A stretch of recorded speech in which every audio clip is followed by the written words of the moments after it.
Good morning, students. I'm again with you to continue the second chapter, the Mesopotamian civilization. We started this chapter before the revision of your class test and also discussed one part of the chapter, Geography of Mesopotamia. The name of the chapter is Mesopotamian civilization.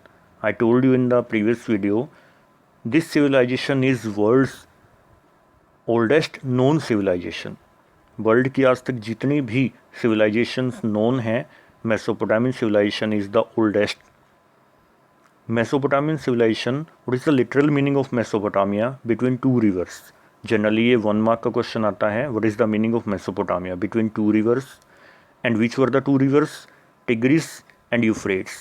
ये 2 reverse थी जिनके बीच में Mesopotamia located था. So the name of that place was Mesopotamia, between the 2 rivers, Tigris and Euphrates. I also told you about the geography of Mesopotamia and we discussed that Mesopotamian civilization जो थी इसके अंदर cities थे. ये civilization near about 3000 BCE में flourish हुई. आज का जो हमारा टॉपिक है, the significance of urbanisation in Mesopotamia, कि मेसोपोटामिया की जो सिटीज़ थे उनकी क्या क्या फीचर्स थी, क्या क्या उनके अंदर इम्पॉर्टेंट था, वो हम डिस्कस करते हैं. You can see the first point, division of labour.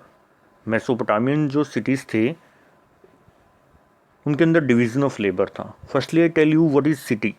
City उस प्लेस को कहते हैं जिस प्लेस पर जो इकोनॉमिक एक्टिविटीज़ हैं बहुत ज़्यादा डेवलप हो जाती हैं. सो ग्रेजुअली वहाँ की जो पॉपुलेशन है वो भी इंक्रीज़ होना शुरू हो जाती है और उस प्लेस पर बेटर एजुकेशन या बेटर कंडीशन, बेटर लाइफ मिलती है. सो उस प्लेस को सिटी या टाउन कहा जाता है. मेसोपोटामियन सिविलाइजेशन की ये फीचर थी कि वहाँ पर सिटीज़ बहुत ज़्यादा थी. फर्स्ट जो फीचर थी वहाँ की सिटीज़ की, that was division of labour. एक सिटी के अंदर रहने वाले जो सारे लोग होते हैं वो सेल्फ डिपेंड नहीं होते, उनको दूसरों पर डिपेंड रहना पड़ता है. उनको काफ़ी चीज़ों के लिए आउटर प्लेस से आने वाली चीज़ों पे या फिर उस सिटी के अंदर भी एक दूसरे पर डिपेंड रहना पड़ता है. फॉर एग्ज़ाम्पल, अगर एक सील मेकिंग करने वाला व्यक्ति है, सील मेकिंग वो करता है, तो उसको सील बनाने के लिए टूल्स की नीड होगी. And for the tool he depends on others, he can not make himself the tool. और जो टूल मेकर है उसको टूल बनाने के लिए मेटल की ज़रूरत होगी, वो मेटल वाले पे डिपेंड है. Also he require the charcoal et cetera. So उसको चारकोल के लिए भी चारकोल वाले पे डिपेंड रहना पड़ेगा. So this system is known as division of labour. ये भी 3 मार्क्स का क्वेश्चन है, division of labour. This was the feature of Mesopotamian civilisation.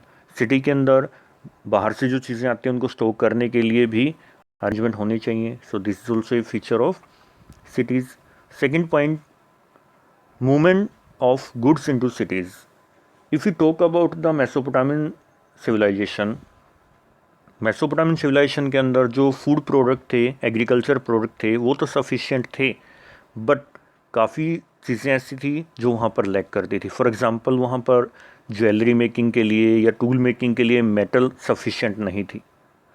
Second thing, if you talk about the ships, ship बनाने के लिए उनके पास वुड भी अच्छी क्वालिटी में अवेलेबल नहीं थी. सो हिस्टोरियंस ये मानते हैं कि इन चीज़ों को वो बाहर से इंपोर्ट करते थे.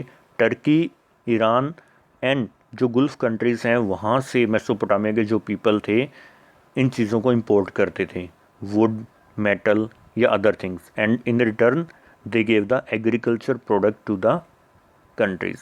क्योंकि जो टर्की, ईरान और गुल्फ कंट्रीज़ थे उनके पास मिनरल्स तो बहुत थे, मेटल्स एट्सेट्रा, लेकिन एग्रीकल्चर प्रोडक्ट कम थे. सो बदले में वो मेसोपोटामिया के लोगों से एग्रीकल्चर प्रोडक्ट लेते थे. This was the second feature. Next we discuss about the third feature, Warka Head. Warka Head, it is the world famous structure of a woman which is found from Uruk city. Mesopotamia के एक city उरूक से 3000 BCE के आसपास एक female का head मिला है जिसको हिस्टोरियंस ने नेम दिया है वारका हेड. ये हेड उस टाइम के जो प्रीशियस स्टोन्स थे, लेपिस लेजुली, मार्बल, इन सब से वो बना हुआ है. इस हेड के फीचर की अगर हम बात करें तो इसके ऊपर एक ग्रूव बना हुआ है, एक गड्ढा, जो शायद ज्वेलरी पहनाने के लिए यूज़ किया गया होगा. ये वारका हेड क्यों बनाया गया था, historians does not know, but Warka Head is a world famous structure. 3 marks का क्वेश्चन इसके बारे में भी आता है एंड 1 मार्क का ये आता है कि वारका हेड कौन सी सिटी से मिला है, उरुक सिटी से। The fourth feature is transport. In second point we discussed about the movement of goods into cities, कि मेसोपोटामिया काफ़ी चीज़ों को आउटर कंट्री से इंपोर्ट करता था, तो ऑब्वियसली उसके लिए एक सफिशिएंट ट्रांसपोर्ट सिस्टम की ज़रूरत रही होगी। और इतनी दूर के कंट्रीज से जब उसको इंपोर्ट करना था तो ऑब्वियसली लैंड रूट से ये पॉसिबल नहीं था। बुलो कार्ड्स पे, एनिमल्स की बैक पे इतना जो गुड्स था उसको इंपोर्ट करना पॉसिबल नहीं था। तो शायद हिस्टोरियंस ये मानते हैं कि मेसोपोटामिया के जो पीपल थे they use the waterway, sea route का वो यूज़ करते थे, बिकॉज जो मेसोपोटामिया था ये 2 रिवर्स के बीच में था, टिग्रिस एंड यूफ्रेट्स। इसका मतलब इन 2 रिवर्स के थ्रू वाटरवे से इजीली ये प्लेस कनेक्टेड था, और वो जितना भी बाहर से इंपोर्ट करते थे, एक्सपोर्ट करते थे, वो सारा का सारा वाटरवे के थ्रू ही होता था। This was also the feature. If he ask in 8 marks the significance of cities, then you will write all these points, but these all 4 points are the independent 3 marks question. Division of labor 3 marks का अलग से question है, movement of goods into cities, work ahead and transport, ये आपने अलग अलग 3 marks में write करने हैं। Writing method of Mesopotamian civilisation. In our next video we will discuss about the writing method of Mesopotamian civilization. Thank you.